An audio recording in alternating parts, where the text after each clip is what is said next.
Welcome, I am Erin Pearson Mills, your favorite Las Vegas redhead realtor. I'm Nick Aquino, co-founder of Aquino Capital Group and your local mortgage broker.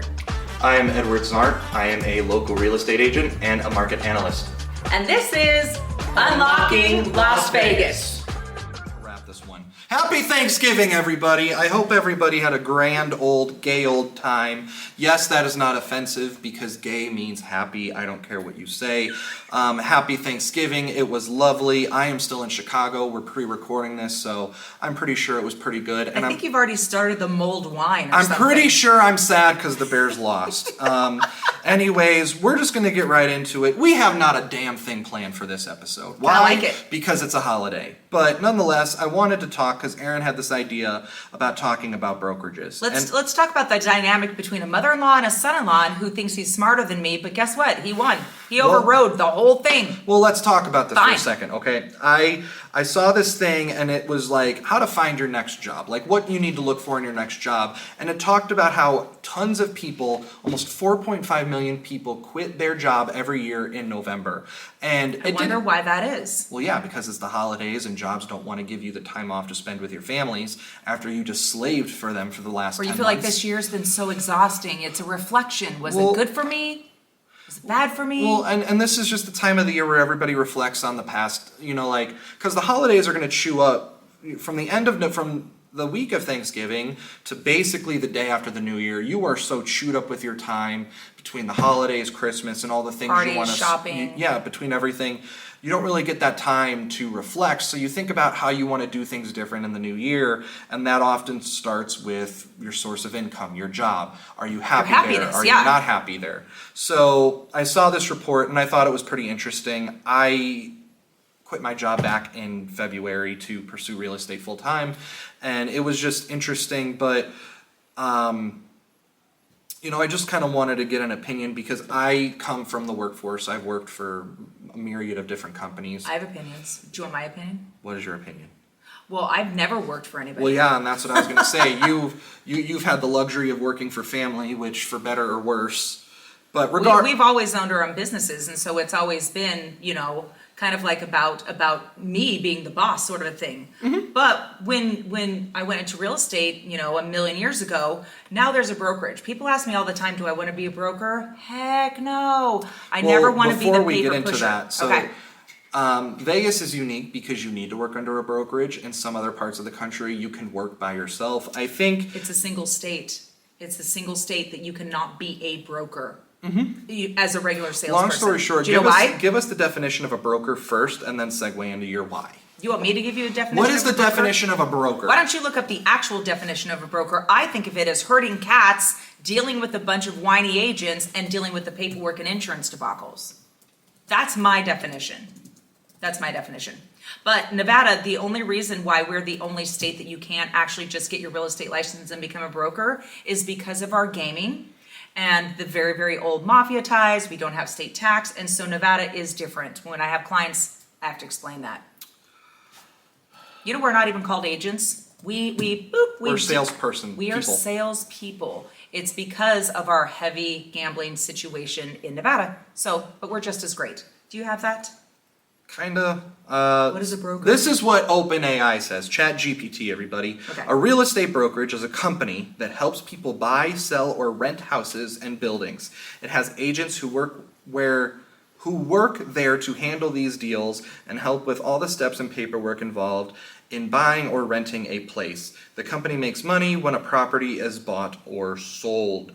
In other words, it is your employer. Yeah, sure. It's the manager, it's the owner, they have to pay for everything. But unlike a normal job where you are given a salary and you're given, different things, real estate, especially depending on your broker, and you're going to hear us say this a lot because it really does depend on your broker. Erin and I are brokered through eXp Realty, which is a international brokerage. Worldwide. And I'm not the biggest fan of how they run things, but that's just You're not the biggest fan of anything. I'm not. Everything is run stupidly, and we need to switch to a parliament system. That is my opinion. Anyways, continuing. Not related by blood. So anyways, Regardless, I'm kind of just making this up as I go, so chime in as you see fit. I was seeing where this was going. Regardless, a brokerage, what we're going to basically talk about is what you need to look for. If you're a real estate agent and you're looking to switch brokerages, of course, we could sell you on EXP Realty. They do stock. They have a great support system, the benefits. I think it, again, like, every individual buying a house, there's a fit for everybody. I'll tell you why EXP was my fit. I came from a boutique brokerage at the beginning. I personally thought it was kind of like a mean boys club. But listen, if you meet me, if you know me, you do love to hate me and hate to love me for various reasons. And I really feel like they thought I was competition, even though I think I was like the kindergarten of an agent because I knew nothing. And so being of age, I was 40 years old. I gave it a Girl Scout year. And you know what? Guess when I decided to switch brokerages? Guess what month? November. I started thinking, okay, what am I going to do January 1st? That's why we're talking about this year.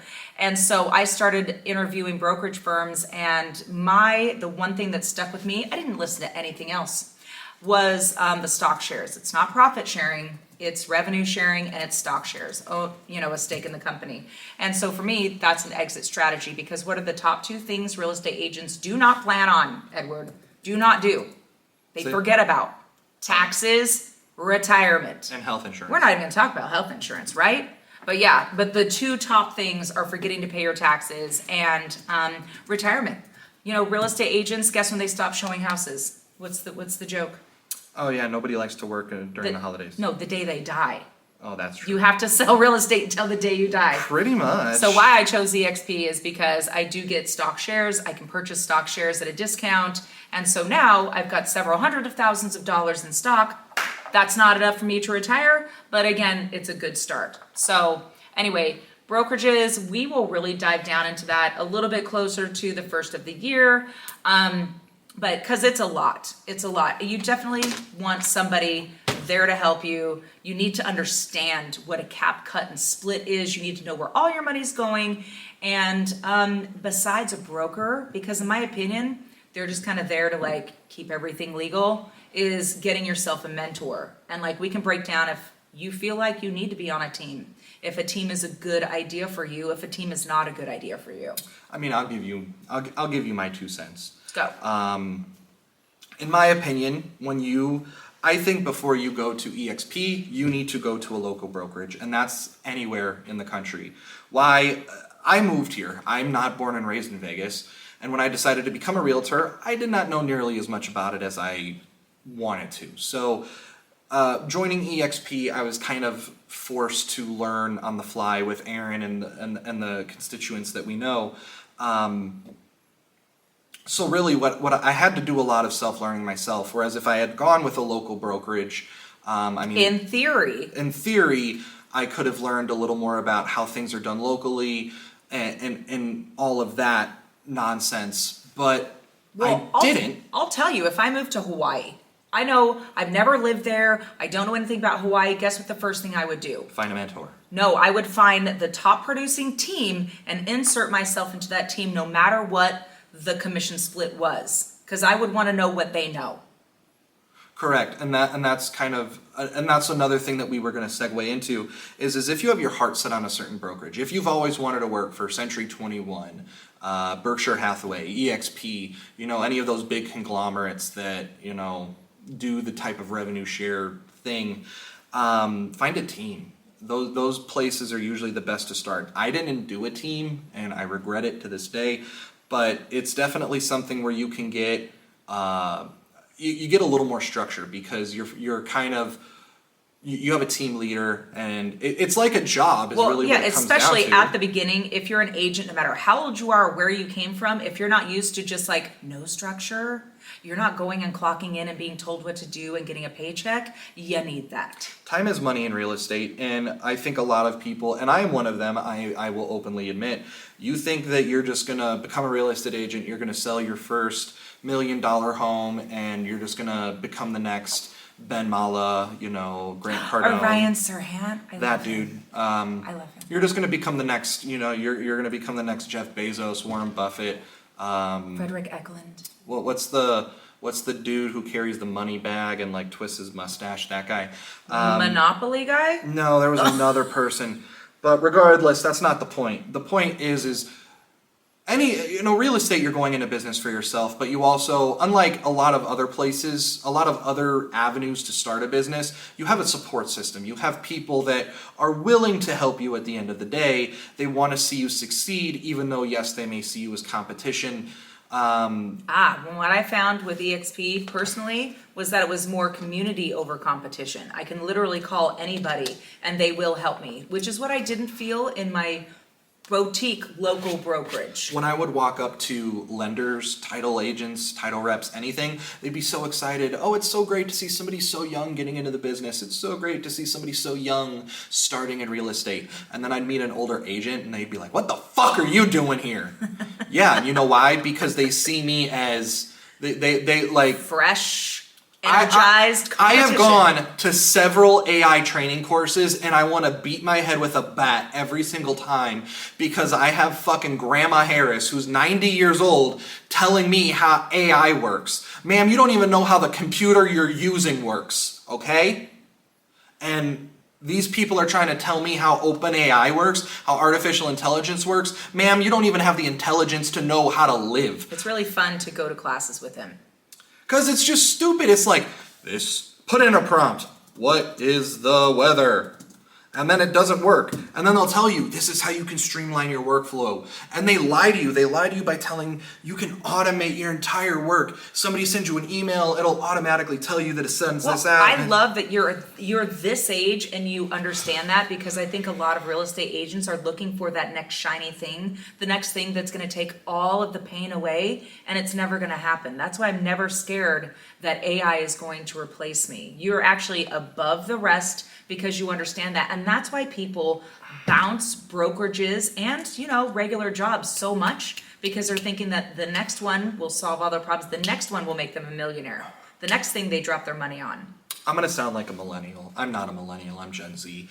But regardless, or whatever, I was born in 98. Regardless, we're seeing a shift in just the world in general when it comes to jobs. So it used to be, you got a good job, you paid them, they asked you, they would tell you to jump and you'd say how high, and that was your life for 40 years. Then you retired with your pension and then you died.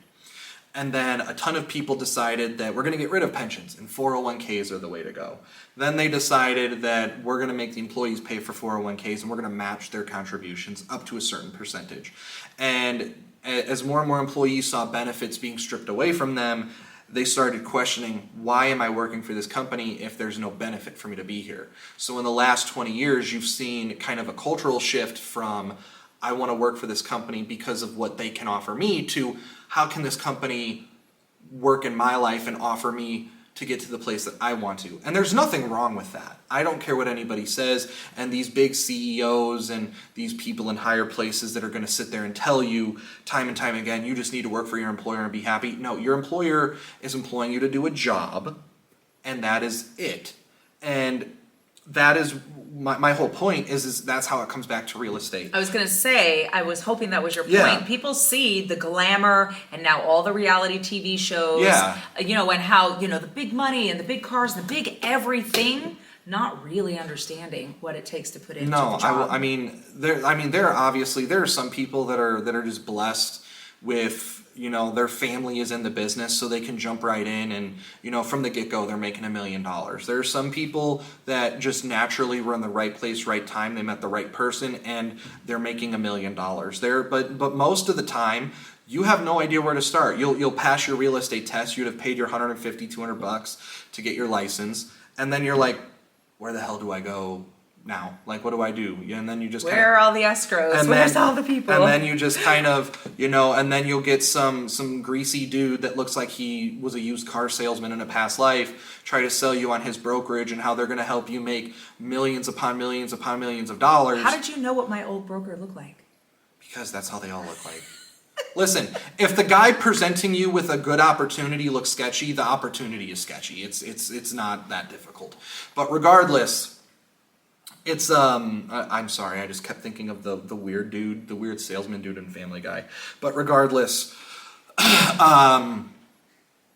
the point is when you go, you want to interview 3 to 4 brokerages. You want to call the brokerage, and I always ask this question. And I ask this question in interviews because nobody the employer, the brokerage, whoever it is, does not expect it. How are you going to help me achieve my goals? And they say that because most of the time, they expect your goals to align with the company goals. And when you tell them that you have your own individual goals, a lot of the time they're sideswiped by that. They're not expecting it because they just assume that you're gonna want to work for them. And in some cases, that is what it is. I clamored when I got my job at Tesla, and that was because I really wanted to work for Tesla. I tried for years to get to work to Apple, and those were the jobs that I would sacrifice happiness to work for. But they're now, as I'm getting older and I start to expand and things, I'm starting to realize like I have to work for a job that's going to align with where I want to go. Well, a lot of people don't understand. You're actually interviewing the brokerage. You're actually bringing the money to the brokerage. They're actually not pouring the money into you. And so please keep that in mind. When you're interviewing brokerages, you're interviewing them. You're seeing what they can give you. Guess what? You're going to be the one. Yes, they're going to give you the knowledge, the skills, and the power to do that. But at the end of the day, you're bringing in the money. Well, some people really find education valuable. So there are brokerages out there that will classes every day, classes all day long. There are people that will classes, but they don't compensate you, but they pay for them. There's a when I had to take my continuing education courses, there was a brokerage that offered free continuing education courses to people that were a member of their brokerage, and I thought that was really cool because if you don't want to pay the 30 to the 10 to $20 for every CE class, that could be a way for you to pocket some money. There are some brokerages that invest in really good CRMs. There's one that advertises that they actually use Salesforce, which Salesforce is kind of the most well-known CRM. And they're really expensive. Oh, they're very expensive. But it boils down to, at the end of the day, are you going to use every single thing, every shiny object that they give you? Are you going to utilize it in a high manner? Well, the big thing now is real estate is going towards, content creation. And now there's brokerages that advertise, we have a whole section for you to film podcasts, to shoot videos. They have their own internal MLS type thing where you can see all of the listings for the brokerage, whether it be local or national, and you can message the listing agent right then and there and ask to film. Or if you have a client, you can just message them, and it takes the head work out of, or it takes the pain out of digging and finding and struggling to look for all of this shit. But I don't think that any brand new agent should fall into the dick sand of social media, because guess what? You don't have any merit. You don't have any, you don't have the background. You don't have what it takes. And so I don't think that, yes, I know that content creation is number one, certain importance, get your name out there, but do the job. Do the job. Till you make it. Okay. You can fake it till you make it, but eventually somebody's going to look you up and see, how many deals you've done and, how good you are. So all I'm saying is, And what I would say to that person is you're have right. it to back it up. Well, yeah, correct. But then you need to have an answer. So if I'm sitting here talking all high and mighty, you can look up right now. I've only done a handful of deals. And I'll sit there and tell you, you're goddamn right. But you know what? The deals that I have done, you've done them well. The clients are very happy. I get them everything that they ask for. And I don't hear them complain to me after 3 months telling them I put them in a house they didn't like. Yeah. So sometimes less is more, and more isn't always less. So you need to understand, when I worked in sales, when I worked at T-Mobile, I was never number one on the leaderboard. I was never sitting there, with the most revenue every month. But anytime somebody would complain and say, Ed, you got to bump your numbers up. Ed, you got to bump your numbers up. I'd sit there and say, look at my performance scores. Yeah, kind of quality over quantity, depending on your needs and stuff like that. I'm a terrible salesman because I actually listen to what people want rather than what I think people need and what's going to make me money. And that's why I never succeeded in sales. And that's just how it is. Well, let me rephrase that. I have succeeded in sales. It's just I haven't succeeded in some other ways. Customer service is way more important than sales numbers, in my opinion, unless you're doing things like selling cars. Then good fucking luck. But well, at the end of the day, everybody is looking to better their lives here in November. So I think that you should, sharpen it up, write down what you need to do and where you need to go, And The camera died. So we're the using camera an iPhone. died, but at the end of the day, all I want to say is when we get toward closer to January, we're going to talk about the difference between plans and goals. I don't like the word goal. I think everybody should have a plan. Set expectations for yourself. There you go. So I hope you guys had a great Thanksgiving and see you next week.